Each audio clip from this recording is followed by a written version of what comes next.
എല്ലാവർക്കും ഗണിത ക്ലാസ്സിലേക്ക് സ്വാഗതം.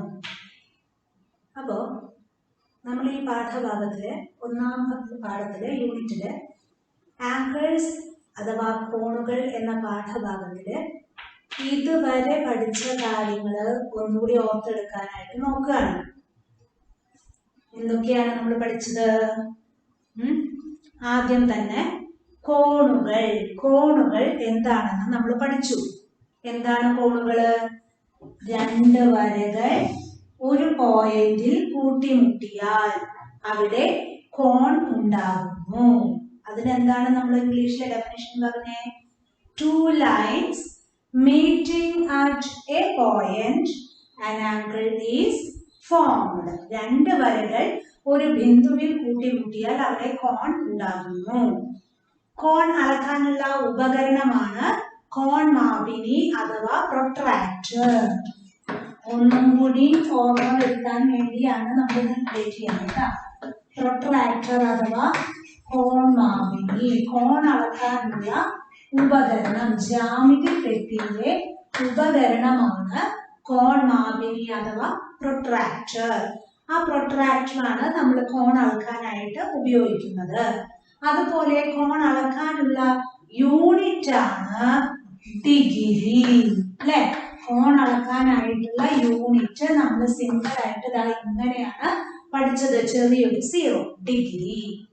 3 തരത്തിലുള്ള കോണുകളെയാണ് ഈ വർഷം നമ്മൾ പ്രധാനമായിട്ട് പഠിച്ചത്. ഏതൊക്കെയാണ് 3 തരത്തിലുള്ള കോണുകൾ? ഏതൊക്കെയാണ് വരുന്നത്? ഒന്നാമത്തെ ഒബ്റ്റ്യൂസ് ആംഗിൾ. അല്ലെ? ഒബ്റ്റ്യൂസ് ആംഗിൾ അഥവാ എന്താ പേര് പറയാ? കോൺ. ഒബ്റ്റ്യൂസ് ആംഗിൾ അഥവാ ബൃഹത് കോൺ. അതിനെന്തായിരിക്കും? 90 ഡിഗ്രിയേക്കാൾ കൂടുതൽ അളവുകളുള്ള കോണുകളെയാണ് ഒബ്റ്റ്യൂസ് ആംഗിൾ അഥവാ ബൃഹത് കോൺ. രണ്ടാമത്തെയോ അക്യൂട്ട് ആംഗിൾ. അക്യൂട്ട് ആംഗിൾ അഥവാ ന്യൂനകോൺ. അക്യൂട്ട് ആംഗിൾ അഥവാ ന്യൂനകോൺ എന്താണ്? അതിനെ നമുക്ക് പറയാം ഡെഫിനിഷൻ, അല്ലെങ്കിൽ എന്താ നിർവചനം? 90 ഡിഗ്രിയേക്കാൾ കുറവുള്ള കോണുകൾ. 90 ഡിഗ്രിയേക്കാൾ മെഷർ കുറവുള്ള കോണുകളെയാണ് അക്യൂട്ട് ആംഗിൾ അഥവാ ന്യൂനകോൺ എന്ന് പറയുന്നത്. അതുപോലെയോ ഇനി എന്താ? റൈറ്റ് ആംഗിൾ അഥവാ പേര് പറയും മട്ടകോൺ. റൈറ്റ് ആംഗിൾ അഥവാ മട്ടകോൺ. എന്താണ് റൈറ്റ് ആംഗിൾ അഥവാ മട്ടകോൺ? കറക്റ്റ് 90 ഡിഗ്രി അളവുള്ള കോണുകളെ പറയുന്ന പേരാണ് റൈറ്റ് ആംഗിൾ അഥവാ മട്ടകോൺ. ഇതൊക്കെ നമ്മൾ നോട്ട്ബുക്കിൽ എഴുതിയിട്ടുണ്ടായിരുന്നു. ഇനി ഈ കോണുകളെ എല്ലാം ചിത്രത്തിന്റെ സഹായത്തോടു കൂടി എങ്ങനെയാണ് നമ്മൾ വേർതിരിച്ചറിയുന്നത്? വിരിവ് മനസ്സിലാക്കിയിട്ടാണ് നമ്മൾ വേർതിരിച്ചറിയുക. രണ്ട് വരകൾ അവയുടെ വിരിവ് കൂടുതലാണെങ്കിൽ അത് ഒബ്റ്റ്യൂസ് ആംഗിളിൽ പെടും. വിരിവ് കുറവാണെങ്കിൽ അക്യൂട്ട് ആംഗിളിൽ പെടും. സ്ട്രെയിറ്റ് ആയിട്ടുള്ളത് നേർരേഖയിലാണ് തിരശ്ചീനവും ലംബവുമായിട്ടുള്ള രേഖകൾ അല്ലെങ്കിൽ ഹൊറിസോണ്ടൽ വെർട്ടിക്കൽ ലൈൻസ് കറക്റ്റ് നേർരേഖയിലാണ് നിൽക്കുന്നത്, സ്ട്രെയിറ്റ് ആയിട്ടാണ് നിൽക്കുന്നത് എങ്കിൽ അത് റൈറ്റ് ആംഗിളിൽ പെടും. അങ്ങനെയാണ് ചിത്രത്തിന്റെ സഹായത്തോടു കൂടി നമ്മൾ കോണുകളെയെല്ലാം വേർതിരിച്ച് മനസ്സിലാക്കിയത്. അതോടൊപ്പം പ്രൊട്രാക്ടർ ഉപയോഗിച്ചിട്ട് എങ്ങനെയാണ് കോണുകൾ അളക്കുന്നത് എന്ന് പഠിച്ചു. പ്രൊട്രാക്ടറിന്റെ സഹായത്തോടു കൂടി തന്നിരിക്കുന്ന ചിത്രത്തിലെ കോണിന്റെ അളവ് എങ്ങനെയാണ് മെഷർ ചെയ്യുന്നത് എന്നുള്ളത് നമ്മൾ പഠിച്ചു. എങ്ങനെയാ പഠിച്ചേ? ഏത് ഭാഗത്തേക്കാണോ ഒരു കോൺ തന്നാൽ പ്രൊട്രാക്ടറിന്റെ സഹായത്തോടു കൂടി എങ്ങനെയാണ് നമ്മൾ അളക്കാനായിട്ട് പഠിച്ചത്. ഒന്നും കൂടെ സംശയം ഉണ്ടെങ്കിൽ അത് തീരാൻ വേണ്ടിയാണ് വീണ്ടും പറയുന്നത്. ഒരു കോണാണ് തന്നിരിക്കുന്നത് എങ്കിൽ ഇങ്ങനെയുള്ള ഒരു കോൺ, ഒരു ചിത്രം തന്നിരിക്കുന്നു. ഈ ചിത്രത്തിന്റെ കോൺ അളവ് കണ്ടെത്തുക. എന്തുപയോഗിച്ച്? പ്രൊട്രാക്ടർ ഉപയോഗിച്ച് കോൺ അളവ് കണ്ടെത്തുക എന്ന് പറഞ്ഞാൽ അതിന്റെ അളവ് കണ്ടെത്താൻ നമ്മൾ ഈ രണ്ട് വരകൾ കൂട്ടിമുട്ടിയ ബിന്ദു എവിടെയാണോ അല്ലെങ്കിൽ പോയിന്റ് എവിടെയാണോ അവിടെ നമ്മുടെ പ്രൊട്രാക്ടറിന്റെ സെന്റർ വെക്കുന്നു. രണ്ട് വരകൾ, മുകളിലത്തെ വരയും താഴത്തെ വരയും കൂട്ടിമുട്ടുന്ന സെന്റർ എവിടെയാണോ ആ സെന്റർ നമ്മളുടെ ഈ രണ്ട് വരകൾ കൂട്ടിമുട്ടിയ പോയിന്റിൽ വെക്കുന്നു. കൂടാതെ വലതുവശത്തേക്കുള്ള വര നമ്മൾ വരച്ച വരയോട് കൂടി ചേർത്ത് വെക്കുന്നു. തെറ്റാതെ ഇങ്ങനെ വെക്കണം. എന്നിട്ട് ഏത് സ്കെയിലാണ് എടുക്കേണ്ടത്? അത് പലർക്കും പിന്നെയും തെറ്റുന്നുണ്ട്. ഏത് സ്കെയിലാണ് എടുക്കേണ്ടത്? എന്റെ അടിയിലത്തെ ഞാൻ വെച്ചിരിക്കുന്ന പ്രൊട്രാക്ഷൻ അല്ലെങ്കിൽ കോൺമാപ്പിന് വെച്ചിരിക്കുന്ന വര ഏത് ഭാഗത്തേക്കാണോ നീണ്ടു കിടക്കുന്നത് അവിടെ നിന്ന് 0 തുടങ്ങുന്ന സ്കെയില് ആ ഭാഗത്ത്, ഇപ്പൊ ഈ ഭാഗത്തേക്കാണ് നീണ്ടു കിടക്കുന്നത്, അപ്പൊ ഈ വശത്ത് 0 തുടങ്ങുന്ന സ്കെയിൽ എടുക്കണം. അപ്പൊ താഴത്തെ സ്കെയിൽ എടുത്തിട്ട് ഏതിന്റെ നേരെയാണ് എന്റെ ഈ വര നിൽക്കുന്നത് എങ്കിൽ ആ അളവായിരിക്കും ഈ വരച്ചിരിക്കുന്ന കോണിന്റെ മെഷർ. 95 ഡിഗ്രിയാണ്. അല്ലെങ്കിൽ തന്നെ നമുക്ക് ഈ വിരിവ് കൂടും തോറും അത് 90-നേക്കാൾ കൂടുതലായിരിക്കും, വിരിവ് കുറയും തോറും 90-നേക്കാൾ കുറവായിരിക്കും എന്നെങ്കിലും മനസ്സിലാക്കാനായിട്ട് സാധിക്കണം. അങ്ങനെ ഈ രീതിയിൽ നമ്മൾ പ്രൊട്രാക്ടർ ഉപയോഗിച്ചിട്ട് തന്നിരിക്കുന്ന ചിത്രത്തിന്റെ കോണളവ് അല്ലെങ്കിൽ ആംഗിൾസ് മെഷർ കണ്ടെത്താനായിട്ട് പഠിച്ചു. പിന്നെ നമ്മൾ എന്താണ് പഠിച്ചത്? ഒരു സർക്കിള് തന്നാൽ ആ സർക്കിളിനെ പ്രൊട്രാക്ടർ ഉപയോഗിച്ചിട്ട് എങ്ങനെയാണ് തുല്യ ഭാഗങ്ങളാക്കുന്നത്. ഒരു സർക്കിള് തന്നിട്ട് നിങ്ങളോട് പറയാണ് അതിനെ 8 തുല്യ ഭാഗങ്ങളാക്കുക. അത് സെറ്റ് സ്ക്വയർ ഉപയോഗിച്ച് നമ്മൾ പഠിച്ചിട്ടുണ്ടായിരുന്നു. പക്ഷെ ഇവിടെ പ്രൊട്രാക്ടർ ഉപയോഗിച്ചിട്ട് എങ്ങനെയാണ് ചെയ്യുന്നത്? അപ്പൊ നമ്മൾ അതിനായിട്ട് പ്രധാനമായിട്ടും പഠിച്ചത് എന്താന്ന് വെച്ചാല്, ഒരു സർക്കിൾ വരയ്ക്കാനൊക്കെ അറിയാം. തന്നിരിക്കുന്ന റേഡിയസില് സർക്കിൾ വരച്ച് അതിന്റെ സെന്റർ പോയിന്റ് മാർക്ക് ചെയ്യുകയാണെങ്കിൽ ഈ സെന്ററിന് ചുറ്റുമുള്ള കോണുകളുടെ അളവുകളുടെ തുക എന്തായിരിക്കും? എത്രയായിരിക്കും? എപ്പോഴും 360 ഡിഗ്രി ആയിരിക്കും. എപ്പോഴും ഒരു സർക്കിളിന്റെ അല്ലെങ്കിൽ ഒരു പോയിന്റിന്റെ അതിന്റെ ചുറ്റുമുള്ള കോണുകളുടെ അളവുകളുടെ തുക 360 ഡിഗ്രി ആയിരിക്കും. അത് ഉപയോഗിച്ചിട്ടാണ് നമ്മളിവിടെ പ്രൊട്രാക്ടർ ഉപയോഗിച്ച് അഥവാ കോൺമാപ്പിനെ ഉപയോഗിച്ച് ഈ ഡിവിഷൻ ഈക്വൽ ആയിട്ട് നമ്മൾ സർക്കിളിനെ ഡിവൈഡ് ചെയ്യുന്നത്. അപ്പൊ നമ്മൾ ഇവിടെ എത്ര ഭാഗങ്ങളാണോ ആക്കാൻ പറഞ്ഞിരിക്കുന്നത്, ചോദ്യത്തില് സർക്കിളിനെ എത്ര ഭാഗങ്ങളാണോ ആക്കാൻ പറഞ്ഞിരിക്കുന്നത് ആ നമ്പർ കൊണ്ടാണ് ഞാൻ ഈ 360-നെ ഡിവൈഡ് ചെയ്യുന്നത്. 360 എന്നുള്ള സംഖ്യക്ക് വ്യത്യാസം വരില്ല. എത്ര ഭാഗങ്ങളാണോ ആക്കാൻ പറഞ്ഞിരിക്കുന്നത് ആ സംഖ്യ, പുറത്തുള്ള സംഖ്യയാണ് നമ്മുടെ മാറിക്കൊണ്ടിരിക്കുന്നത്. അങ്ങനെ എത്ര ഭാഗങ്ങളാണോ ആക്കാൻ പറഞ്ഞിരിക്കുന്നത് ആ സംഖ്യ കൊണ്ട് ഡിവൈഡ് ചെയ്തിട്ട് കിട്ടുന്ന ഉത്തരം എത്രയാണോ അത്രയും മെഷറുകളായിട്ടാണ് ഞാനിവിടെ പ്രൊട്രാക്ടർ ഉപയോഗിച്ചിട്ട് കൃത്യമായിട്ട് ഡിവൈഡ് ചെയ്യേണ്ടത്. അതും നമ്മൾ കഴിഞ്ഞ ക്ലാസ്സിൽ പഠിച്ചു. പിന്നീട് നമ്മൾ പഠിച്ചത് ടെക്സ്റ്റിൽ തന്നിരിക്കുന്ന ചിത്രങ്ങൾ ഉപയോഗിച്ച്, ടെക്സ്റ്റിൽ കുറച്ച് ചിത്രങ്ങൾ തന്നിട്ടുണ്ട്, ആ ചിത്രങ്ങള് അതേ അളവിൽ സ്കെയിലും പ്രൊട്രാക്ടറും ഉപയോഗിച്ചിട്ട് നിങ്ങളുടെ നോട്ട് ബുക്കിലേക്ക് വരയ്ക്കാനാണ് പറഞ്ഞത്. അതും നമ്മൾ കൃത്യമായിട്ട് വരയ്ക്കാനായിട്ട് പഠിച്ചു, വരച്ചും കഴിഞ്ഞു. പിന്നെ ലാസ്റ്റ് ക്ലാസ്സിൽ നമ്മൾ ഡിസ്കസ് ചെയ്തത് സെറ്റ് സ്ക്വയർ ഉപയോഗിച്ച് തന്നിരിക്കുന്ന അളവിൽ എങ്ങനെയാണ് കോണുകൾ വരയ്ക്കുന്നത്. സെറ്റ് സ്ക്വയർ ഉപയോഗിച്ച് എങ്ങനെയാണ് കോണുകൾ തന്നിരിക്കുന്ന അളവിൽ വരയ്ക്കുന്നത്. സെറ്റ് സ്ക്വയർ ഓർമ്മയുണ്ട്. സെറ്റ് സ്ക്വയർ നമ്മൾ 5-ാം ക്ലാസ്സില് സർക്കിളിനെ ഡിവൈഡ് ചെയ്യാൻ, ഈക്വൽ ആയിട്ട് ഡിവൈഡ് ചെയ്യാനായിട്ട് നമ്മൾ സെറ്റ് സ്ക്വയർ ഉപയോഗിച്ചിട്ടുണ്ടായിരുന്നു. നിങ്ങളുടെ ഇൻസ്ട്രുമെന്റ് ബോക്സിൽ 2 തരത്തിലുള്ള സെറ്റ് സ്ക്വയർ ഉണ്ട്. ആ സെറ്റ് സ്ക്വയറുകളിലെ ഓരോ സെറ്റ് സ്ക്വയറിനും 3 കോർണേഴ്സ് വീതമുണ്ട്. ആ കോർണറിലൊക്കെ നമുക്ക് ആംഗിൾസും ക്രിയേറ്റ് ചെയ്യാൻ അല്ലെങ്കിൽ വരയ്ക്കാനായിട്ട് സാധിക്കും. അപ്പൊ ഈ 2 തരത്തിലുള്ള സെറ്റ് സ്ക്വയറിലെ 3 കോർണറുകളിലുള്ള ആംഗിൾസ് നമ്മൾ ബൈ ഹാർട്ട് അല്ലെങ്കിൽ മനസ്സിലാക്കി കഴിഞ്ഞു. എത്ര? 90 ഡിഗ്രി, 45 ഡിഗ്രി, 30 ഡിഗ്രി, 60 ഡിഗ്രി. അതിൽ 90 തന്നെ 2 ഉണ്ട്, അതുപോലെ 45-ഉം 2 ഉണ്ട്. അങ്ങനെ ഈ മെഷറുകളാണ് ഉള്ളത്. ഈ മെഷറുകൾ നമ്മൾ അടിസ്ഥാനമായിട്ട് മനസ്സിലാക്കിയിരിക്കണം. ഇത് ഉപയോഗിച്ചിട്ടാണ് നമ്മൾ തന്നിരിക്കുന്ന അളവിൽ സെറ്റ് സ്ക്വയർ ഉപയോഗിച്ചിട്ട് ആംഗിൾസ് വരയ്ക്കുന്നത്. അത് തന്നെ നമ്മൾ 75 വരച്ചു, 105 വരച്ചു, 135, 15, അങ്ങനെ 4 തരത്തിലുള്ള ആംഗിൾസ് വരച്ചു. പിന്നെ നിങ്ങളുടേതായ രീതിയിൽ ഓരോ മെഷറും എടുത്ത് നിങ്ങൾ വരച്ചു നോക്കൂ റഫായിട്ട്. നോട്ട് ബുക്കില് ഈ ടെക്സ്റ്റ് ബുക്കിലുള്ള അതേ 4 പ്രോബ്ലംസ് നമ്മൾ വരച്ചു.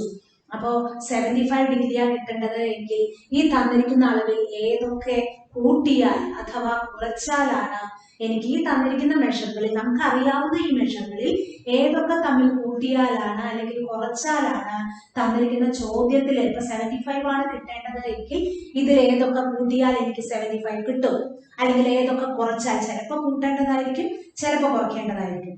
അങ്ങനെ ഏതൊക്കെ കൂട്ടിയാലാണ് നമുക്ക് 75 കിട്ടുന്നത് എന്ന് നമ്മൾ നോക്കിയിട്ട് ആ രണ്ട് മെഷറുകൾ, ഇപ്പോൾ ഇത് ഇവിടെ 75 ആണെങ്കിൽ 45 ആൻഡ് 30 ആണ് നമുക്ക് ഉപയോഗിക്കേണ്ടത്. അപ്പോൾ ആ 45ഉം 30യും വരുന്ന കോർണറുകൾ ഏതാണ് എന്ന് നമ്മൾ സെറ്റ് സ്ക്വയറിൽ നിന്ന് മനസ്സിലാക്കി അത് ഉപയോഗിച്ചിട്ട് ആ കോർണർ ഉപയോഗിച്ചിട്ടാണ് നമ്മൾ 75 ഡിഗ്രി വരയ്ക്കുന്നത്. അത് ആദ്യം വരച്ച കോണിന്റെ പുറത്ത് രണ്ടാമത്തെ മെഷർ വരയ്ക്കുകയാണ് ചെയ്യുക, കൂട്ടുള്ളൂ. കുറച്ചിട്ടാണ് കിട്ടുന്നത് എങ്കിൽ നമ്മുടെ 15 ഡിഗ്രി വരച്ചു. എന്ത് ആദ്യം തന്നെ 45 ഡിഗ്രി വരച്ച് 30 ഡിഗ്രി അതിന്റെ ഉള്ളില് 30ന്റെ കോർണർ വരച്ചിട്ടാണ് നമ്മൾ 15 ഡിഗ്രി വരച്ചത്. അങ്ങനെ സെറ്റ് സ്ക്വയർ ഉപയോഗിച്ചിട്ടും തന്നിരിക്കുന്ന അളവിൽ നമ്മൾ എന്ത് വരച്ചു? കോണുകൾ വരച്ചു. പിന്നെ നമ്മൾ ഡിസ്കസ് ചെയ്തുകൊണ്ടിരുന്നത് ചിത്രത്തിലെ നമ്മുടെ സർക്കിളില് ഷെയ്ഡ് ചെയ്ത ഭാഗത്തിന്റെ ഷെയ്ഡ് ചെയ്തത് ഇത്ര ഡിഗ്രിയാണ് ഷെയ്ഡ് ചെയ്തിരിക്കുന്നത് എന്ന് തന്നിരിക്കുന്നു ചോദ്യത്തില്. അതിന്റെ ഫ്രാക്ഷൻ ഫോം എഴുതുക. അതായത് ആകെയുള്ളതിന്റെ എത്ര ഭാഗമാണ് ഷെയ്ഡ് ചെയ്ത് തന്നിരിക്കുന്നത്. ഒരു സർക്കിളില് നമുക്ക് ചിലപ്പോ 20 ഡിഗ്രി ആംഗിൾസ് മെഷർ ഇത് ഞാൻ ഷെയ്ഡ് ചെയ്ത് തന്നിരിക്കുന്നത്. ചോദ്യം ചോദിച്ചിരിക്കുന്നത് ആകെയുള്ള സർക്കിളിന്റെ എത്ര ഭാഗമാണ് ഷെയ്ഡ് ചെയ്ത് തന്നിരിക്കുന്നത്. അപ്പൊ ഭാഗം, പാർട്ട് എന്നൊക്കെ പറഞ്ഞാൽ നമ്മൾ ഏത് രൂപത്തിലാണ് ആൻസർ കൊടുക്കേണ്ടത്? ഫ്രാക്ഷൻ രൂപത്തിലാണ് കൊടുക്കേണ്ടത്. അപ്പൊ നമുക്ക് 20 ഡിഗ്രി എന്നുള്ള അളവ് അത്രയും ഭാഗമാണ് ഷെയ്ഡ് ചെയ്ത് തന്നിരിക്കുന്നത്. ആകെയുള്ളതിന്റെ എത്ര ഭാഗം എന്നുള്ളതാണ് ചോദ്യം. അപ്പൊ നമുക്ക് ഓൾറെഡി നമ്മൾ പഠിച്ചിട്ടുണ്ട്, ഒരു സർക്കിളിന്റെ അല്ലെങ്കിൽ ഒരു പോയിന്റിന്റെ ചുറ്റുമുള്ള കോണുകളുടെ അളവുകളുടെ തുക എത്രയാണ്? ആകെ എത്രയാണ് ആംഗിള്? 360 ഡിഗ്രി ആണ് എന്ന് നമ്മൾ പഠിച്ചിട്ടുണ്ട്. അപ്പൊ ഫ്രാക്ഷൻ എഴുതുമ്പോ ആകെയുള്ളത് എത്ര? അതെപ്പോഴും ഡിനോമിനേറ്റർ അല്ലേ എഴുതുന്നത്, താഴെയല്ലേ എഴുതുള്ളൂ. അതെ, തന്നിരിക്കുന്നത് എത്രയാണോ അതാണ് നമ്മൾ മുകളിൽ എഴുതുന്നത്. അപ്പോ ആകെയുള്ളതിന്റെ എത്ര ഭാഗമാണ് ഷെയ്ഡ് ചെയ്ത് തന്നിരിക്കുന്നത് എന്ന് ചോദിക്കുമ്പോ നമ്മൾ എഴുതേണ്ടത് എന്താണ്? തന്നിരിക്കുന്നത് എത്രയാണോ, എത്ര ഭാഗമാണോ ഷെയ്ഡ് ചെയ്ത് തന്നിരിക്കുന്നത് അത് ന്യൂമറേറ്ററിലും ആകെയുള്ള ആംഗിളിന്റെ മെഷർ, ആകെയുള്ളത് എന്ന് വെച്ചാൽ എന്താ? ഈ സെന്റർ പോയിന്റിന്റെ ചുറ്റുമുള്ള കോണുകളുടെ തുക, ആ സം ഓഫ് ആംഗിൾസ്, ഈ പോയിന്റിന്റെ ചുറ്റുമുള്ള ആംഗിളിന്റെ ആകെ തുക എത്രയാണ്? അത് എപ്പോഴും 360 ഡിഗ്രി ആയിരിക്കും. അതാണ് നമ്മൾ ഏതിന്റെ സ്ഥാനത്ത് എഴുതേണ്ടത്? ഡിനോമിനേറ്ററിന്റെ സ്ഥാനത്ത്. ഓക്കെ, അപ്പൊ ഫ്രാക്ഷൻ രൂപത്തിൽ നമുക്ക് കിട്ടി. പക്ഷെ ഇതുപോലെ ആൻസർ എഴുതിയാൽ മതി എന്നാണോ പറഞ്ഞേ കഴിഞ്ഞ ക്ലാസ്സിൽ? അല്ല. എന്താണ് ഇതിന്റെ ലഘുരൂപം അഥവാ ലോവസ്റ്റ് ഫോം? അത് കണ്ടെത്തി എഴുതിയാലേ നമുക്ക് പരീക്ഷയ്ക്ക് മുഴുവൻ മാർക്ക് ലഭിക്കുള്ളൂ. അപ്പൊ ഇതിന്റെ ലോവസ്റ്റ് ഫോം കാണാനാണ് ഈ ഫ്രാക്ഷൻ എഴുതാൻ എളുപ്പമാണ്. കാരണം എന്താണെന്ന് വെച്ചാൽ തന്നിരിക്കുന്ന അളവ് എന്താണോ അത് മുകളിൽ എഴുതി ആകെയുള്ളത് നമ്മൾ വരയ്ക്കാൻ സർക്കിൾ ഡിവിഷനിൽ വരയ്ക്കാൻ പഠിച്ചിട്ടുണ്ട് 360 ഡിഗ്രി ആണെന്ന്. അപ്പൊ അത് ഡിനോമിനേറ്ററിൽ എഴുതി കഴിഞ്ഞാൽ എളുപ്പമാണ്, ഇതുവരെ എഴുതാൻ നമുക്ക് എളുപ്പമാണ്. പക്ഷെ ഇതിൽ നിന്ന് ഇതിന്റെ ലോവസ്റ്റ് ഫോം അഥവാ ലഘുരൂപം കാണാനാണ് ബുദ്ധിമുട്ട്, അല്ലെ? കുറച്ച് ബുദ്ധിമുട്ടുള്ളത്. അപ്പൊ അതെങ്ങനെയാണ് ചെയ്യുക? നമ്മൾ ഇതിന്റെ വൻ പൊതു ഘടകം അഥവാ HCF കണ്ടെത്തിയിട്ടാണ് നമ്മൾ ഇതിന്റെ ലഘുരൂപം കണ്ടെത്തിയത്. അതെങ്ങനെ ഒന്നും കൂടെ പറയൂട്ടാ. അത് കുറച്ച് സ്റ്റെപ്സ് നമുക്ക് ചെയ്യാനുണ്ട്, കുറച്ച് വഴികൾ ചെയ്യാനുള്ളത് കൊണ്ടാണ് ഒന്നും കൂടെ ഞാൻ കഴിഞ്ഞ ക്ലാസ്സിന്റെ റിപ്പീറ്റ് ചെയ്ത് പറയണത്.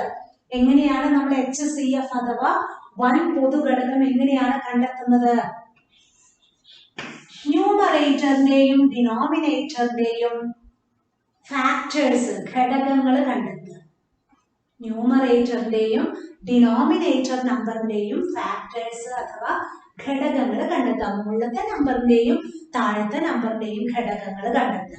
എങ്ങനെയാണ് ഇതാ ഇങ്ങനെ ഫാക്ടറൈസ് ചെയ്തിട്ട് ഘടകങ്ങളാക്കിയിട്ട് ഇതേപോലെ നമ്മൾ ഘടകങ്ങളാക്കിയിട്ട് കണ്ടെത്തും.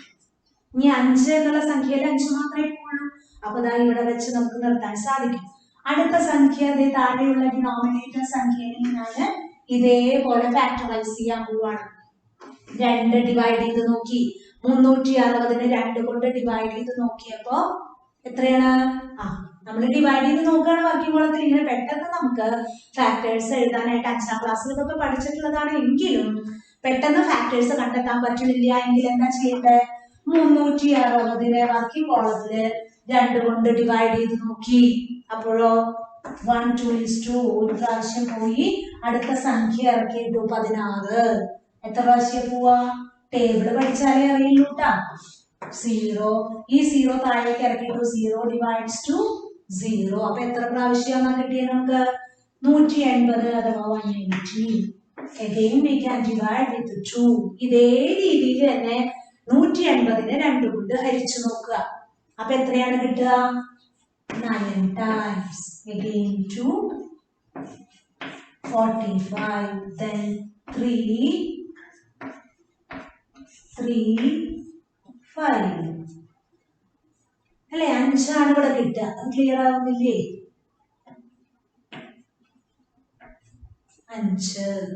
5 ആണ് താഴെ എഴുതിയിരിക്കുന്നത് കേട്ടോ. അപ്പൊ ന്യൂമറേറ്റർ നമ്പറിന്റെയും ഫാക്ടേഴ്സ് കണ്ടെത്തി, ഡിനോമിനേറ്റർ നമ്പറിന്റെയും ഫാക്ടേഴ്സ് കണ്ടെത്തി.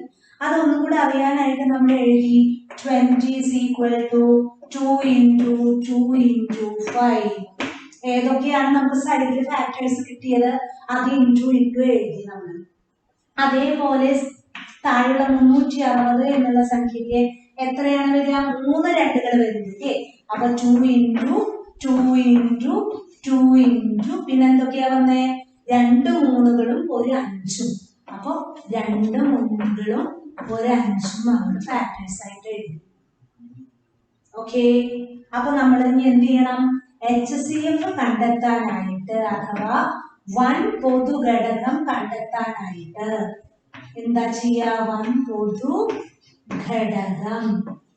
പൊതു ഘടകം കണ്ടെത്താനായിട്ട് ഇതിൽ കോമൺ പൊതുവായിട്ട് വരുന്ന ഫാക്ടേഴ്സ് ഏതൊക്കെയാണ് എങ്കിൽ അത് നമുക്ക് പെട്ടെന്ന് തിരിച്ചറിയാനായിട്ട് ഇങ്ങനെ ഞാൻ സർക്കിൾ ചെയ്തു.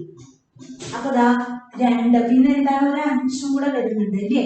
ആ 5ഉം കൂടെ ഞാൻ ഫാക്ടേഴ്സ് ആക്കിയിട്ട് എഴുതി. ഒരു 2 പിന്നെയും ഒരു 2 ഉണ്ട്.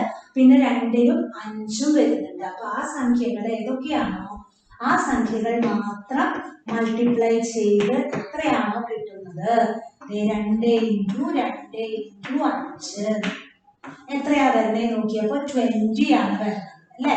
ഇത് 2 3 തന്നെയാണ് ഞാൻ മലയാളത്തിൽ കൂടി എഴുതിയേ ഉള്ളൂ കേട്ടോ. അപ്പോ പൊതുവായിട്ട് വരുന്ന ഈ ഫാക്ടേഴ്സ് ആക്കേണ്ടതാണ് നിങ്ങൾക്ക് ബുദ്ധിമുട്ട് വരിക. അത് ഒരുപാട് നമ്പറുകൾ എടുത്ത് 5ാം ക്ലാസ്സിൽ പഠിച്ചു വെക്കും. ചിലപ്പോൾ മറന്നു പോയിട്ടുണ്ടാകും. ഓരോ നമ്പറുകൾ ഇതുപോലെ എടുത്ത് നമ്മൾ ഫാക്ടറൈസ് ചെയ്ത് റഫ് ബുക്കിൽ ശീലിക്കണം. എന്നാലേ പെട്ടെന്ന് ചെയ്തു പോകാനായിട്ട് സാധിക്കുള്ളൂ. അപ്പൊ അങ്ങനെ കിട്ടിയപ്പോൾ നമുക്ക് 20 ആണ് കിട്ടിയത്. അപ്പൊ എന്ത് ചെയ്യണം? നമുക്ക് HCF എന്താണോ കിട്ടിയത് അതിനെയാണ് എന്ത് ചെയ്യേണ്ടത്? നമുക്ക് കിട്ടിയ ആൻസർ ആയ 20/360 എന്നുള്ള ഒരു ഫ്രാക്ഷൻ നമുക്ക് കിട്ടിയില്ലേ? അതിന്റെ ലോവസ്റ്റ് ഫോം കാണാനാണ് നമ്മൾ ഈ സ്റ്റെപ്സ് ഒക്കെ ചെയ്തത്. ആ എത്രയാണോ HCF കിട്ടിയത് ആ സംഖ്യ കൊണ്ട് ന്യൂമറേറ്ററിനെയും ഡിനോമിനേറ്ററിനെയും ഡിവൈഡ് ചെയ്യണം. അപ്പോ 20നെ 20 കൊണ്ട് ഡിവൈഡ് ചെയ്യുമ്പോൾ 1, 360 divides 20 എത്രയാണുള്ളത് നമ്മൾ വർക്കിംഗ് കോളത്തിൽ പോയി നോക്കുക. അപ്പൊ നമുക്ക് എത്ര കിട്ടി? 18 എന്ന് കിട്ടും. ഓക്കെ, 18 ആണോ കിട്ടുക? 360 divides 20. അപ്പോ ഇങ്ങനെയാണ് നമുക്ക് ലഘുരൂപം കണ്ടെത്താനായിട്ട് സാധിക്കുക. അങ്ങനെ 2 പ്രോബ്ലംസ് ഇതുപോലത്തെ നമ്മൾ എന്ത് ചെയ്തു? ക്ലാസ്സിൽ വെച്ച് കഴിഞ്ഞ ക്ലാസ്സിൽ തന്നെ ചെയ്തു. പിന്നെ 2 എണ്ണം നിങ്ങളോട് ചെയ്തു വരാനായിട്ടും പറഞ്ഞിട്ടുണ്ടായിരുന്നു അല്ലെ? നമ്മൾ ഒരു 20യുടെയും 24ന്റെയും ആണ് നമ്മൾ ക്ലാസ്സിൽ ചെയ്തത് അല്ലെ? ഇനി രണ്ടെണ്ണം ചെയ്തുകൊണ്ട് വരാൻ പറഞ്ഞത്. അതില് സി എന്നുള്ള ക്വസ്റ്റ്യൻ ഏതായിരുന്നു? ടെക്സ്റ്റ് ബുക്കും കൂടെ നോക്കുക. സി എന്നുള്ള ക്വസ്റ്റ്യൻ നമുക്ക് യെല്ലോ കളറിൽ ഷെയ്ഡ് ചെയ്ത് തന്നിരിക്കുന്നത് 54 അല്ലേ? യെല്ലോ കളറിൽ ചെയ്ത് തന്നിരിക്കണേ. ഈ കണക്കുമാണ് ഹോംവർക്ക് ചെയ്യാനായിട്ട് പറഞ്ഞത് അല്ലേ? അതെ, അതിന്റെ ആൻസേഴ്സ് ആണ് ഞാനിപ്പോ എഴുതാൻ പോകുന്നത്. 54 ഡിഗ്രി. അപ്പൊ ഇതേ രീതിയിൽ തന്നെ ഭംഗിയിൽ നിങ്ങളോട് ഞാൻ നോട്ട് ബുക്കിലേക്ക് വരയ്ക്കണം, എന്നിട്ട് ഇതേ കളർ തന്നെ നിങ്ങൾക്ക് നോട്ട് ബുക്കിലേക്ക് അടിക്കണം എന്ന് പറഞ്ഞു അല്ലെ? കളർ ചെയ്യണമെന്നും പറഞ്ഞു. അത് ക്രയോൺസോ അല്ലെങ്കിൽ എന്തോ കളർ പെൻസിലോ ഉപയോഗിച്ചിട്ട് മതി, അല്ലാതെ സ്കെച്ചോ വാട്ടർ കളറോ ഒന്നും പാടില്ല. അപ്പുറത്തെ പേജില് അത് പടരും. അപ്പൊ അത് നമ്മുടെ നോട്ട്ബുക്ക് നീറ്റ്നെസ് കുറയും. അപ്പൊ ഈ കണക്ക് സി ക്വസ്റ്റ്യൻ ആണ് ഇപ്പൊ ചെയ്യാൻ പോകുന്നത്. സർക്കിള് വരച്ച് അതിലെന്താണ് 54 ഡിഗ്രിയാണ് ഷെയ്ഡ് ചെയ്ത് തന്നിരിക്കുന്നത്. അപ്പൊ ഈ ഷെയ്ഡ് ചെയ്ത് തന്നിരിക്കുന്ന ഭാഗം ആകെയുള്ള സർക്കിളിന്റെ എത്ര, മൊത്തമുള്ള ഈ സർക്കിളിന്റെ എത്ര ഭാഗമാണ് അല്ലെങ്കിൽ എത്ര പാർട്ടാണ് 54 ഡിഗ്രി. അപ്പൊ പാർട്ട് അഥവാ ഭാഗമാണ് ചോദിച്ചത് എങ്കിൽ ആൻസർ ഏത് രീതിയിലാണ് നമ്മൾ എഴുതേണ്ടത്? അതെ, എങ്ങനെയാ? തന്നിരിക്കുന്ന മെഷർ എത്രയാണോ അത് അംശമായിട്ടും ഇതിന്റെ മൊത്തം ആംഗിൾസ് മെഷർ ടോട്ടൽ എത്രയാണ് എന്ന് നോക്കണം. അത് എപ്പോഴും എത്രയും വരുന്നത് ടീച്ചർ പറഞ്ഞേ? ഛേദം അല്ലെങ്കിൽ ഡിനോമിനേറ്റർ 360 ഡിഗ്രിയാണ് എഴുതുക. അപ്പൊ അംശം 54 ഡിഗ്രി അഥവാ ന്യൂമറേറ്റർ നമുക്ക് തന്നിരിക്കുന്ന ഷെയ്ഡ് ചെയ്ത ഭാഗം എത്രയാണോ അതും ഡിനോമിനേറ്റർ മൊത്തമുള്ള ആംഗിൾസ് മെഷർ എത്രയാണോ ഈ പോയിന്റിന് ചുറ്റുമുള്ള ആകെ ആംഗിൾസ് മെഷർ എത്ര അതാണ് ഡിനോമിനേറ്റർ ആയിട്ട് എഴുതേണ്ടത്. അപ്പൊ 54/360 എന്ന് കിട്ടി. അതെല്ലാവർക്കും കിട്ടിയിട്ടുണ്ടാവും ചിലപ്പോ. ഇനി ഇതിന്റെ ലോവസ്റ്റ് ഫോം കാണുമ്പോഴാണ് നമ്മൾ എന്ത് ചെയ്യേണ്ടത്? ഈ പണിയൊക്കെ ചെയ്യണ്ടേ? എന്ത് പണി? ഇതിനെ ഫാക്ടറൈസ് ചെയ്യണം, ഇതിനെയും ഫാക്ടറൈസ് ചെയ്യണം, എന്നിട്ട് കോമൺ ഫാക്ടർ എന്താണെന്ന് കാണണം. ആ കോമൺ ഫാക്ടറുകളെല്ലാം മൾട്ടിപ്ലൈ ചെയ്ത് കിട്ടുന്ന ഉത്തരത്തിനെ വീണ്ടും താഴേക്കും മുകളിലേക്കും ആ നമ്പറോട്ട് ഡിവൈഡ് ചെയ്യണം. ഒരുപാട് കാര്യങ്ങൾ ഇതിൽ ചെയ്യണം. അപ്പൊ ഇതുവരെ ചെയ്തത് നമുക്ക് ഈ പാഠഭാഗത്തില് വലിയ കുഴപ്പമില്ലാതെ അങ്ങ് ചെയ്യാനായിട്ട് വരയ്ക്കാനൊക്കെയാണ് ഉണ്ടായിരുന്നത്. ഇവിടെയാണ് മൾട്ടിപ്ലിക്കേഷൻ ടേബിൾ, ഡിവിഷൻ ഇതൊക്കെ അറിഞ്ഞിരിക്കേണ്ടത്. കഴിഞ്ഞ വർഷം പഠിച്ച പാഠഭാഗത്തിന്റെ HCF, LCM അഥവാ വൻ പൊതുഘടകം, ചെറു പൊതുഗുണിതം ഇതൊക്കെ അറിഞ്ഞിരിക്കേണ്ടത് ഇവിടെയാണ്.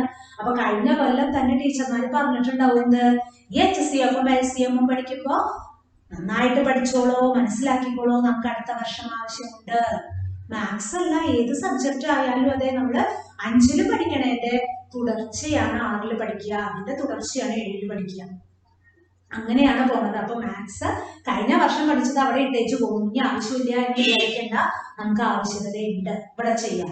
അപ്പൊ ഇവിടെ നമുക്ക് എന്ത് ചെയ്യണം? 54ന്റെ ഫാക്ടേഴ്സ് ഞാൻ കണ്ടെത്തുന്നു. ഇതേ രീതിയിൽ തന്നെ ഫാക്ടറൈസ് ചെയ്ത് പഠിക്കണം. അപ്പൊ പെട്ടെന്ന് 2 ഫാക്ടർ ആണോ എന്നുള്ളതൊക്കെ എങ്ങനെയാ അറിയാം? കഴിഞ്ഞ വർഷം പഠിച്ചിട്ടുണ്ടാവും. തന്നിരിക്കുന്ന നമ്പറിന്റെ ഒറ്റയുടെ സ്ഥാനത്തുള്ള അക്കം ഇരട്ട സംഖ്യയാണെങ്കിൽ അത് 2 കൊണ്ട് ഡിവൈഡ് ചെയ്യാനായിട്ട് സാധിക്കും. വൺസ് പ്ലേസിലുള്ള ഡിജിറ്റ് ഈവൺ നമ്പർ ആണെങ്കിൽ നമുക്ക് 2 കൊണ്ട് ഡിവൈഡ് ചെയ്യാനായിട്ട് സാധിക്കും. അപ്പൊ ഇത് പെട്ടെന്ന് ഞാൻ ടീച്ചർ എഴുതുന്ന പോലെ വേഗം എഴുതാൻ പറ്റില്ല നിങ്ങൾക്ക്. നിങ്ങൾ എന്ത് ചെയ്യണം? 54നെ 2 കൊണ്ട് ഡിവൈഡ് ചെയ്ത് വർക്കിംഗ് കോളത്തിൽ നോക്കുക. അപ്പോൾ എന്താണ് ഉത്തരം കിട്ടുന്നത്? അത് അടിയിൽ എഴുതുക. പിന്നെ വീണ്ടും അതിനെ 2 കൊണ്ടോ 3 കൊണ്ടോ ഏതാ സംഖ്യ പോണെങ്കിൽ അതുകൊണ്ട് ഡിവൈഡ് ചെയ്യുകയാണ് വേണ്ടത്. അപ്പൊ ഇവിടെ എനിക്ക് 27 എന്ന് കിട്ടി. ടീച്ചർക്ക് വേഗം കിട്ടുന്നുണ്ട്. കാരണം എന്താ? ടീച്ചർ ഇങ്ങനെ ചെയ്ത് കുറെ ശീലമുണ്ട്, അതുകൊണ്ടാണ്. അപ്പൊ നിങ്ങൾക്കും അതെ, ഓരോ നമ്പർ എടുത്ത് നിങ്ങൾ തന്നെ ഫാക്ടറൈസ് ചെയ്യുമ്പോൾ നമുക്ക് ഡിവൈഡ് ചെയ്ത് വർക്കിംഗ് കോളത്തിൽ കൊണ്ടുപോയിട്ട് ഡിവൈഡ് ചെയ്യാതെ തന്നെ എനിക്ക് ഇവിടെ വെച്ച് ചെയ്യാൻ പറ്റും. കാരണം എന്താ? 5 എന്നുള്ള സംഖ്യ 2ന്റെ ഗുണനപ്പട്ടികയിൽ എത്ര പ്രാവശ്യം ഉള്ളൂ? 2 × 2 4. അപ്പൊ 1 ബാക്കിയുണ്ട്. അത് പറയാനായിട്ട് വേണമെങ്കിൽ ഇവിടെ 1 ഇട്ടൊക്കെ നിങ്ങൾക്ക് ശീലിക്കാം, കുഴപ്പമൊന്നുമില്ല. പിന്നെ ബാക്കിയുള്ളത് 14. 14ൽ 2 എത്ര പ്രാവശ്യം ഉള്ളൂ? 7 പ്രാവശ്യം. അങ്ങനെ മനക്കണക്കായിട്ട് കുറെ കഴിവ് ചെയ്യാൻ പറ്റും, ശീലിക്കുന്നവർക്ക് മാത്രം കേട്ടോ. വീണ്ടും 2 പോവോ എന്ന് നോക്കി. ഒറ്റയുടെ സ്ഥാനത്ത് അഥവാ വൺസ് പ്ലേസിൽ ഈവൺ നമ്പർ അല്ല, ഇരട്ട സംഖ്യയല്ല, ഒറ്റ സംഖ്യയല്ലേ കിടക്കണേ. അപ്പൊ again we can divide this one, not allowed to divide this one in 2. So next number 3 we can take. Then we want to how many times? So 3 multiplied by which number? We got it 27. That is 9. Using multiplication table we can easily find out its answer is 9. Then again we can divide this number with a, it's not a 2 because this one is an odd number. So we can take 3. അല്ലേ? 9 എന്ന് പറയുന്നത് 2ന്റെ ഗുണനപട്ടികയിലില്ല. കാരണം എന്താ? 9 എന്ന് പറയുന്നത് ഇരട്ട സംഖ്യയാണ്.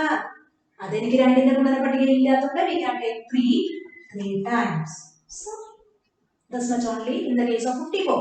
Then we can take next number 360 എന്നുള്ളത് എല്ലാ നമ്പറിനും നമുക്ക് ആവശ്യമുള്ളതാണ്. കാരണം ഇത് എഴുതണതിന്റെ ഡിനോമിനേറ്റർ ഛേദം എപ്പോഴും 360 തന്നെയായിരിക്കും. 2 കൊണ്ട് ഡിവൈഡ് ചെയ്തു 180. Again we can divide with 2, 90. Again 245. Then next number 3 we can take because 5 is an odd number. We can't able to divide this 45 into 2. Then next number 3 we can take. So we got 50. Again 3 5 times. Then this way we want to write 54 is equal to, what are the factors of the side writing numbers? 2 into 3 into 3 into 3. ഈ സൈഡിൽ എഴുതിയിരിക്കുന്ന നമ്പറുകളെല്ലാം കൂടി multiply ചെയ്യുന്നതാണ്. അതാണ് ഈ 54ന്റെ factors. അപ്പൊ എന്താണ്? 2 into 3 into 3 into 3. ഇതല്ലേ ഫാക്ടേഴ്സ് ചെയ്തവർക്ക് കിട്ടിയത്? അതെ. അടുത്തത് 360. അടുത്ത നമ്പർ എഴുതി ഇതേ രീതിയിൽ സ്റ്റെപ്പ് എഴുതി നീറ്റ് ആൻഡ് ക്ലീൻ ആയിട്ട് എഴുതണം. ടീച്ചർക്ക് ഇതിന്റെ അടിയിൽ സ്ഥലമില്ലാത്തതുകൊണ്ട് ആ ഫാക്ടേഴ്സ് എഴുതി കഴിഞ്ഞാൽ അതിന്റെ അടിയിലാണ് ഈ നമ്പറുകളൊക്കെ എഴുതി എഴുതേണ്ടത് കേട്ടോ. ഇവിടെ അടിയിൽ സ്ഥലമില്ലാത്തതുകൊണ്ട് ടീച്ചർ സൈഡിൽ എഴുതുന്നേ എഴുതും. നിങ്ങൾ എന്ത് ചെയ്യണം? താഴേക്കാണ് നീറ്റ് ആൻഡ് ക്ലീൻ ആയിട്ട് എഴുതേണ്ടത് നോട്ട്ബുക്കിൽ. 360 is equal to 2 into 2 into 2 into 3 into 3 into 5 അല്ലേ വരുന്നേ? ഇനി കോമൺ ഫാക്ടേഴ്സ് രണ്ടിലും കൂടിയുള്ളത് ടീച്ചർ സർക്കിൾ ചെയ്തിട്ട് ഞാൻ അറിയുന്നു. പിന്നെ എന്താണത്? 2 ഇല്ല, 3 ഉള്ളൂ. അപ്പൊ എന്ത് ചെയ്തു? 3. ഈ 3 ഏത് 3 വേണമെങ്കിൽ ആവാം ടീച്ചർ. ഇവിടുന്ന് ഒരു 3 ഞാൻ അങ്ങോട്ട് ക്ലബ് ചെയ്തെടുത്തു. ആ 3യും എടുത്തു. അപ്പൊ ഒരു 2ഉം ഒരു 3യും ഉള്ളൂ. ഇനിയില്ലേ 3 ഉള്ളോ? ഒരു 3യും കൂടി എനിക്ക് വരുന്നുണ്ടല്ലോ. അതെ, ഒരു 3യും കൂടി വരും. അപ്പൊ എന്തൊക്കെയാണ് നമുക്ക് വന്നത്? എന്താ? HCF is equal to 2 into 3 into 3. അതായത് 1 പൊതുഘടകം എന്നാണ് മറ്റൊരു മലയാളം മീഡിയം എഴുതേണ്ടത് കേട്ടോ. 1 പൊതുഘടകം is equal to 2 into 3 into 3. ത്രിനില് വരുന്നുള്ളൂ 2 3കളും ഒരു 2കളും ഇല്ലേ കോമൺ ഫാക്ടർ ആയിട്ട് നമുക്ക് വന്നുള്ളൂ. അപ്പൊ ഇത് മൾട്ടിപ്ലൈ ചെയ്താൽ എത്ര കിട്ടണേ നോക്കൂ. 3 3s are 9, 9 2s are 18. 18 അല്ലേ ആൻസർ കിട്ടിയത്. എന്ത്? HCF അഥവാ 1 പൊതുഘടകം. അതിനെ ഞാൻ എന്ത് ചെയ്തു? ആ കിട്ടിയ HCFനെ ന്യൂമറേറ്ററിനെ ഡിനോമിനേറ്ററിനെ കൊണ്ട് ഡിവൈഡ് ചെയ്തു അല്ലേ? എന്നിട്ട് എത്രയാണ് ഉത്തരം കിട്ടണത് എന്ന് നോക്കണം. അതായത് 54 divides 18 അല്ലേ നമുക്ക് അംശത്തില് അല്ലെങ്കിൽ ന്യൂമറേറ്ററിൽ ഡിവൈഡ് ചെയ്യേണ്ടത്. ഡിവൈഡ് ചെയ്ത് നോക്കി. അപ്പൊ എത്രയാ? 18 3s ആണെന്ന് തോന്നണേ അല്ലേ? ചെയ്ത് നോക്കി നോക്കൂ. 18 into 3 അല്ലേ വരുന്നേ? 54. യെസ്. അപ്പൊ 18 into 3 ചെയ്ത് നോക്കി എനിക്ക് 0 കിട്ടി. അപ്പൊ എന്തായി? ന്യൂമറേറ്റർ 3 കിട്ടി. ഇനി ഡിനോമിനേറ്ററിൽ എത്രയാ വരണ്ടേ എന്നാണ് നോക്കേണ്ടത്. അത് 360 divides 18 നോക്കാം. 360 ഹരണം 18 അതല്ലേ ഡിനോമിനേറ്ററിൽ അല്ലെങ്കിൽ ഛേദത്തിൽ നോക്കേണ്ടത്. എത്ര പ്രാവശ്യമാണ് പോണത്? 3 പ്രാവശ്യമാണോ? അല്ല, 2 പ്രാവശ്യമല്ലേ പോണേ. 36ലെ 2 പ്രാവശ്യം സബ്ട്രാക്ട് ചെയ്തു 0. ഈ 0 divides 18 0. എത്ര കിട്ടി? 30/20 ആണ് കിട്ടിയത് ആൻസർ. അതാണ് 54/360യുടെ ലോവസ്റ്റ് ഫോം അഥവാ ചെറിയ രൂപം. 30/20 ആണ് കിട്ടിയത്. എന്ത്? ഷെയ്ഡ് ചെയ്തത്, അതായത് മൊത്തം ഇതിൽ 20 ഭാഗങ്ങൾ ഉണ്ടായിരുന്നിരിക്കാം അല്ലെ, അതിന്റെ 3 ഭാഗം കൂടിയതാണ് ഈ 54 ഡിഗ്രി എന്നാണ് പറയുന്നത്. അപ്പൊ ഷെയ്ഡ് ചെയ്ത ഭാഗത്തിന്റെ ഫ്രാക്ഷൻ ആണ് 3/20 എങ്കിൽ ആകെ 20 ഭാഗങ്ങളാക്കിയിട്ടാണ് നമ്മൾ ഈ സർക്കിളിനെ ഡിവൈഡ് ചെയ്തിരിക്കുന്നത് എന്നാണ് ഈ ഡിനോമിനേറ്റർ തന്നതിന്റെ അർത്ഥം. അതിൽ എത്ര ഭാഗമാണ് ഷെയ്ഡ് ചെയ്തിരിക്കുന്നത്? മുകളിലത്തെ നമ്പർ എത്രയാണോ അത്രയും ഭാഗമാണ് ഷെയ്ഡ് ചെയ്ത് തന്നിരിക്കുന്നത്. അപ്പൊ 3/20 ഭാഗമാണ് ഷെയ്ഡ് ചെയ്ത് തന്നിരിക്കുന്നത്. എങ്കിൽ ഷെയ്ഡ് ചെയ്യാത്ത ഭാഗമാണ് ചോദ്യമെങ്കിലോ? 3/20 ഭാഗം ഷെയ്ഡ് ചെയ്ത് തന്നിരിക്കുന്നു എങ്കിൽ ഷെയ്ഡ് ചെയ്യാത്ത ഭാഗം എത്രയായിരിക്കും? 20 ബാക്കിയുള്ള ഭാഗം എത്രയാണ്? 20 3 ഭാഗമാണ് ഷെയ്ഡ് ചെയ്തത് എങ്കിൽ 20 എത്ര ഭാഗമാണ് ഷെയ്ഡ് ചെയ്യാത്തത്?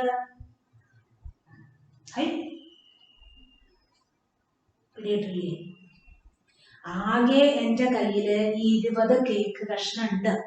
എക്സാമ്പിൾ ആയിട്ട് പറയാം, എന്റെ കയ്യിൽ 20 കേക്ക് കഷ്ണമാണുള്ളത്. അതിലെ 2 ഞാൻ കഴിച്ചു.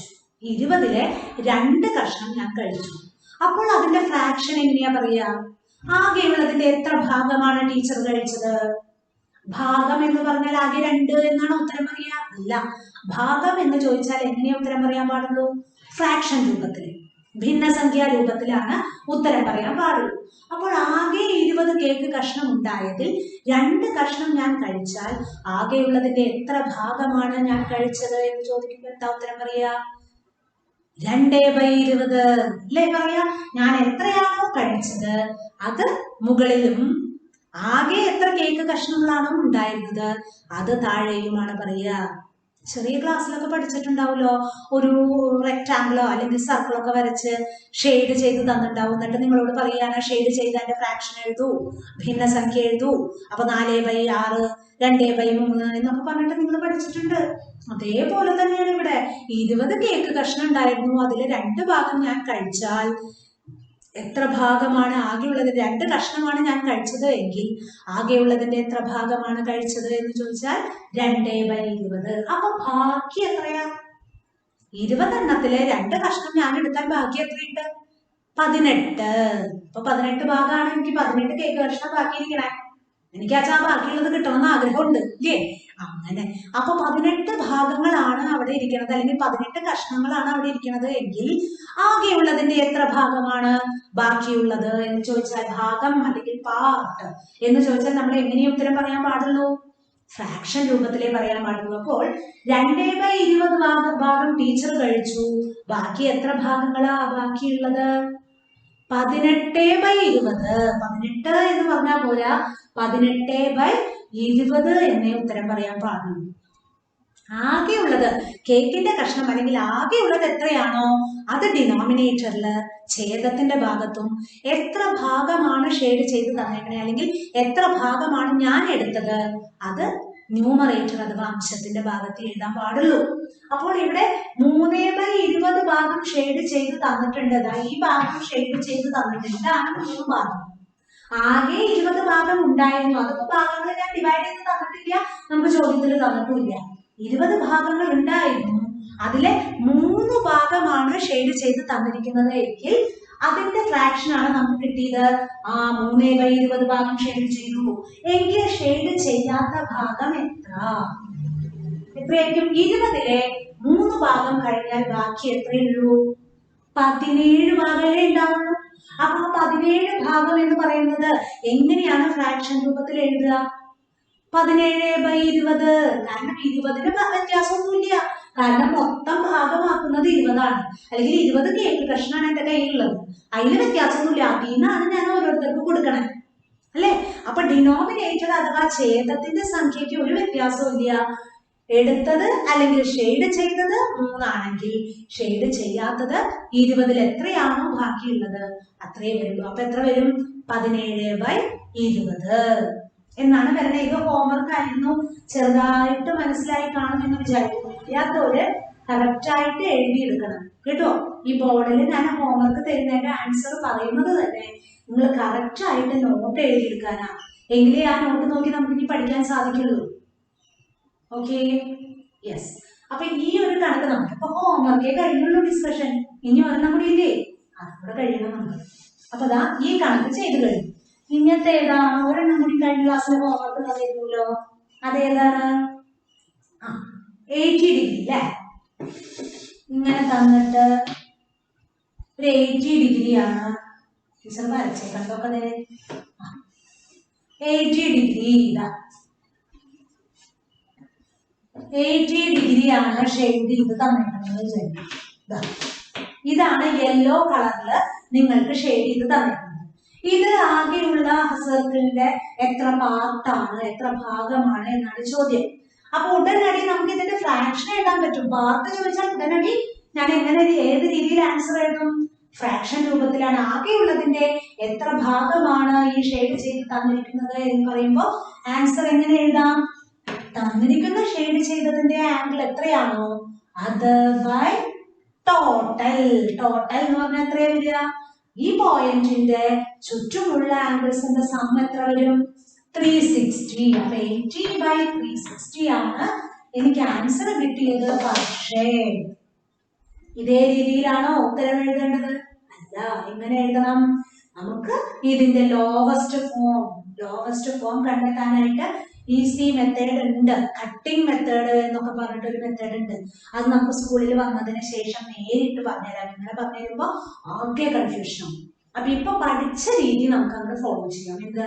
5ാം ക്ലാസ്സിൽ പഠിച്ച HCF മെത്തേഡ്, ആ രീതിയിൽ നമുക്ക് ഫോളോ ചെയ്യാം. അപ്പൊ എന്താ ചെയ്യേണ്ടത്? 80യുടെ ഫാക്ടേഴ്സ് കണ്ടെത്തണം, അതുപോലെ 360യുടെ ഫാക്ടേഴ്സും കണ്ടെത്തണം അല്ലെ? 80യുടെ ഫാക്ടേഴ്സ് നമ്മൾ ആദ്യം കണ്ടെത്താൻ പോവുകയാണ്. 80 ഫാക്ടേഴ്സ് കണ്ടെത്തി. 2, 40, 2. ഇതൊരു വേഗം ടീച്ചർ എഴുതണം അല്ലേ? ഇതേപോലെ എഴുതാൻ പറ്റും നിങ്ങൾക്ക് കേട്ടാ. സ്പീഡായിട്ട് നമ്മൾ ഡിവിഷനും മൾട്ടിപ്ലിക്കേഷനും ഒക്കെ ചെയ്ത് ശീലമാകുമ്പോൾ ഈസി ആയിട്ട് എഴുതാൻ പറ്റും. ചെയ്യാൻ പറ്റുന്ന കഴിഞ്ഞിട്ടൊക്കെ കുട്ടികൾ ചെയ്തിരുന്നതാണ്. ഇതേ രീതിയിൽ ഇവിടെ 360 നമ്മൾ എപ്പോഴും ചെയ്യണതാ. എല്ലാ ആൻസറിനും എല്ലാ ക്വസ്റ്റ്യന്റെയും ഡിനോമിനേറ്റർ എപ്പോഴും 360 തന്നെയാണ് വരണം. നമ്മളിതാ ഇങ്ങനെ ഫാക്ടറൈസ് ചെയ്തു. ചെയ്യാത്തവരെ എഴുതിയെടുക്കണം. 2 അതേ ടീച്ചർ ഇതേ എഴുതിയല്ലോ 2. അപ്പൊ നിങ്ങൾ പറയണം അയ്യോ 2 പോവില്ല ടീച്ചറെ, 3 പറ്റുള്ളൂ. അപ്പൊ 3 എഴുതി ഫാക്ടറൈസ് ചെയ്തു, അടിയില് 5 കിട്ടി. ഇനി നമ്മൾ 80 is equal to, ഇത് നിങ്ങൾ ഇതിന്റെ അടിയിലാണ് എഴുതേണ്ടത് കേട്ടാ. ടീച്ചർക്ക് ഇവിടെ സ്ഥലമില്ല, നിങ്ങൾക്ക് എഴുതാൻ അല്ലെങ്കിൽ ഇത് മാറ്റേണ്ടി വരും. അതുകൊണ്ടാണ് സൈഡിൽ എഴുതുന്നത്. ഈ ഫാക്ടേഴ്സ് ഒക്കെ മൾട്ടിപ്ലൈ ചെയ്ത് എഴുതാം. 2 into 2 into 2 into 2 into 5. 4 2കൾ ഉണ്ടായിരുന്നു. അതുപോലെ 360 is equal to എത്ര 2കളാ? 3 2കൾ. 2 into 2 into 2 into 3 into 3 into 5. 3 into 3 into 5. Common ഉള്ളത് ഇതാ വരച്ചു. കുറച്ചൊക്കെ സ്പീഡായിട്ട് നമുക്ക് ചെയ്യാൻ പറ്റും. ഇനിയോ ഒരു 5ഉം കൂടി കോമൺ ഉണ്ട്, അതും ഞാൻ വരച്ചു. അപ്പൊ HCF അഥവാ മറ്റൊരെന്ത് എഴുതണം? 1 പൊതു ഘടകം ഈക്വൽ ടു ഈ കോമൺ ആയിട്ടുള്ളത് മൾട്ടിപ്ലൈ ചെയ്യാൻ എടുത്തു. 2 into പിന്നെ ഒരു 2 ഉണ്ട്, പിന്നെ ഒരു 2 ഉണ്ട്, ഒരു 5 ഉണ്ട്. ഈ കോമൺ ആയിട്ട് വരുന്ന സംഖ്യകളല്ലേ എടുത്ത് മൾട്ടിപ്ലൈ ചെയ്യാം. HCF അഥവാ 1 പൊതു ഘടകം ഈക്വൽ ടു അല്ലെങ്കിൽ സമം 2 into 2 into 2 into 5. എത്ര കിട്ടി? 40. 40 ആണോ കിട്ടിയത്? 2 into 2 4, 4 into 2 8, 8 5s are 40. HCF അഥവാ 1 പൊതു ഘടകം 40 കിട്ടിയാൽ പിന്നെ എന്താ ചെയ്യുക? കിട്ടിയതിനെ നമ്മൾ എന്ത് ചെയ്യണം? നമുക്ക് ആദ്യം കിട്ടിയ ഫ്രാക്ഷൻ ഉണ്ടല്ലോ, ഫ്രാക്ഷൻ നമുക്ക് തുടക്കം തന്നെ കിട്ടിയിട്ടുണ്ടായിരുന്നു. അതുകൊണ്ട് മുകളിലും താഴെയും 40 കൊണ്ട് ഡിവൈഡ് ചെയ്യണം. അപ്പൊ 80നെ 40 കൊണ്ട് ഡിവൈഡ് ചെയ്യുമ്പോൾ 2. നിങ്ങൾ വർക്കിംഗ് കോളത്തിൽ ഡിവൈഡ് ചെയ്ത് നോക്കി നോക്കാം. 80 divides 40. അതുപോലെ 40 ഇതാവുമ്പോഴോ 9. എത്ര കിട്ടി? 2/9 ആണ് ആൻസർ കിട്ടിയത്. അത് ടീച്ചർ മുമ്പ് പറഞ്ഞതുപോലെ പറയൂ. ഷെയ്ഡ് ചെയ്തത് 2/9 ആണെങ്കിൽ ഷെയ്ഡ് ചെയ്യാത്ത ഭാഗത്തിന്റെ ഫ്രാക്ഷൻ പറയൂ എന്ന് പറഞ്ഞാൽ എങ്ങനെയാണ് കിട്ടുക? 9-ലെ 2 ഭാഗം ഷെയ്ഡ് ചെയ്ത് കഴിഞ്ഞു. അപ്പൊ എത്ര ഭാഗം ഷെയ്ഡ് ചെയ്യാൻ ബാക്കിയുണ്ട്? 9-ൽ നിന്ന് 2 കുറയ്ക്കുക. 7 എന്ന് പറഞ്ഞാൽ പോരാ, ഫ്രാക്ഷൻ രൂപത്തിൽ എങ്ങനെ പറയും? 7/9. മനസ്സിലാവുണ്ടോ? ഷെയ്ഡ് ചെയ്തത് 2/9 ആണ് ആൻസർ കിട്ടിയത് എങ്കിൽ ഷെയ്ഡ് ചെയ്യാത്ത എന്ന് ചിലപ്പോൾ പരീക്ഷയ്ക്ക് ചോദിക്കാം. അങ്ങനെ ചോദിക്കുമ്പോ എന്ത് ചെയ്യണം? 2 ഭാഗമാണ് ഷെയ്ഡ് ചെയ്തത്. 9-ലെ 2 എണ്ണം കഴിഞ്ഞു. ഇനി ബാക്കി എത്രയുള്ളൂ? 9 - 2 7. 7 ഡിനോമിനേറ്റർ അത് തന്നെ. 9 7/9 ആണ് ഷെയ്ഡ് ചെയ്യാത്ത ഭാഗം. ഇവിടെ ഇപ്പൊ ഷെയ്ഡ് ചെയ്തതാ ചോദിച്ചിരിക്കുന്നത്, അതുകൊണ്ട് നമുക്ക് 2/9 കിട്ടി. Okay, yes. അപ്പൊ നമ്മള് ഹോംവർക്കിന്റെ ഡിസ്കഷനെ കഴിഞ്ഞുള്ളൂ ഇന്നത്തെ ക്ലാസ്സിൽ അല്ലേ? ഹോംവർക്കിന്റെ ആൻസേഴ്സേ കഴിഞ്ഞുള്ളൂ. ഇനി 2 കണക്കും കൂടി നിങ്ങൾക്ക് ചെയ്യാനുണ്ട്. അത് ഒന്ന് ചെയ്തിട്ട് വരാമോ? ചെയ്ത് നോക്കാമോ? നമുക്ക് അടുത്ത ക്ലാസ്സിൽ ഡിസ്കസ് ചെയ്യാം. തുടക്കത്തെ കാര്യങ്ങളൊക്കെ നമ്മൾ ഡിസ്കസ് ചെയ്തതുകൊണ്ട് ഇന്ന് ആ ഹോംവർക്ക് തന്ന 2 കണക്കുകളെ നമുക്ക് ചെയ്യാനായിട്ട് സാധിച്ചുള്ളൂ. അതുകൊണ്ട് എന്ത് ചെയ്യണം എന്നറിയോ? ഇനിയുള്ള 2 കണക്കും കൂടെ നിങ്ങൾ ചെയ്യണം. ഈ കണക്കും വരച്ച് അടുത്ത ക്ലാസ്സിൽ ഒന്ന് ചെയ്യാൻ പറ്റുമോ നോക്കുക. അതായത് 108 ടെക്സ്റ്റ് ഒന്ന് നോക്കി നോക്കൂ. 108 ഡിഗ്രിയും 150 ഡിഗ്രിയും അല്ലേ ഇനി വരണേ? അപ്പൊ 108/360, പിന്നത്തേനോ 150/360. ഇതിന്റെ ലോവസ്റ്റ് ഫോം ഒന്ന് കണ്ടെത്തിയാൽ ആൻസർ കിട്ടി. ചെയ്തിട്ട് വരാലോ? പറ്റില്ലേ? ചെയ്യാൻ പറ്റണില്ലേ? ഓക്കേ.